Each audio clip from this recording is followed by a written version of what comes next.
Robin, even for this campaign, last night's debate represented a new low. This was the nastiest, meanest, most personal presidential debate we've ever seen. Even before the first words were spoken, that non-handshake made history. It's the first time that's happened in a presidential debate. From there, it got ugly over that 11-year-old video that's rocked the Trump campaign. You bragged that you have sexually assaulted women. Do you understand that? No, I didn't say that at all. I don't think you understood what was said. This was locker room talk. I'm not proud of it.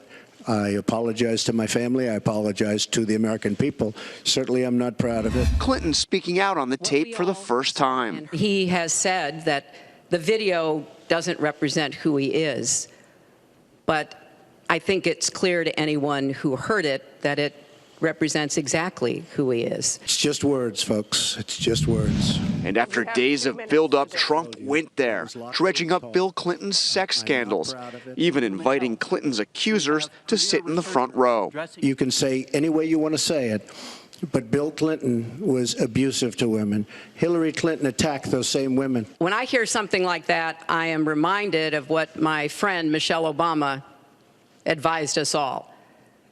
When they go low, you go high.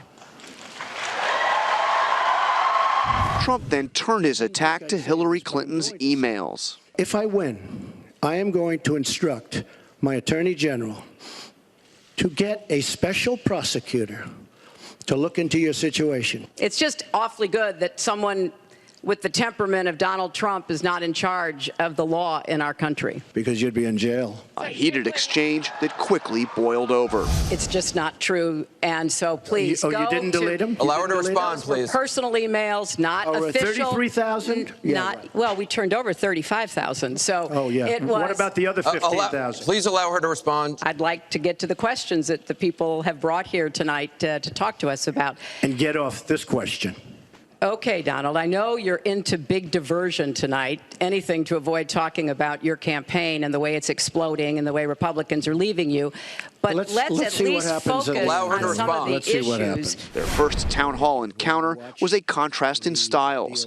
Clinton taking vigorous notes from her seat, Trump pacing, glaring, and sniffling.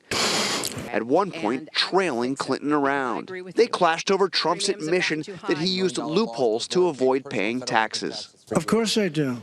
Of course I do. She complains that Donald Trump took advantage of the tax code. Well, why didn't she change it? Why didn't you change it when you were a senator? Because I was a senator with a Republican president. Oh, really? I will be the president. You could have done it. If you were an effective senator, you could have done it. Under our Constitution, presidents have something called veto power. And they clashed over Clinton's admission in a paid speech that politicians need to say one thing in public and another in private. As I recall, that was something I said about Abraham Lincoln after having seen the wonderful Steven Spielberg movie. I was making the point that it is hard sometimes to get the Congress to do what you want to do. She lied. Now she's blaming the lie on the late, great Abraham Lincoln. That's one that I haven't.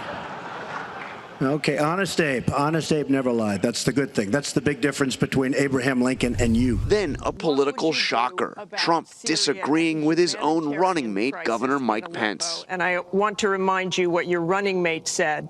He said provocations by Russia need to be met with American strength, and that if Russia continues to be involved in airstrikes along with the Syrian government forces of Assad, the United States of America should be prepared to use military force to strike the military targets of the Assad regime. Okay.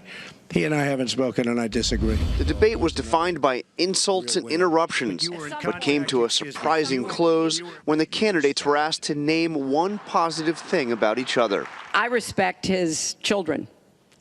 His children are incredibly able and devoted, and I think that says a lot about Donald. She does fight hard, and she doesn't quit, and she doesn't give up, and I consider that to be a very good trait. Those compliments finally leading to that handshake at the very end of the debate. Before the debate, Trump's own running mate, Mike Pence, had harshly criticized him for what he said on that 2005 video clip. And as you heard, Trump bluntly disagreed with Pence during the debate. But when it was all over, Pence tweeted his congratulations to Trump, saying, quote, "Proud to stand with you as we make America great again."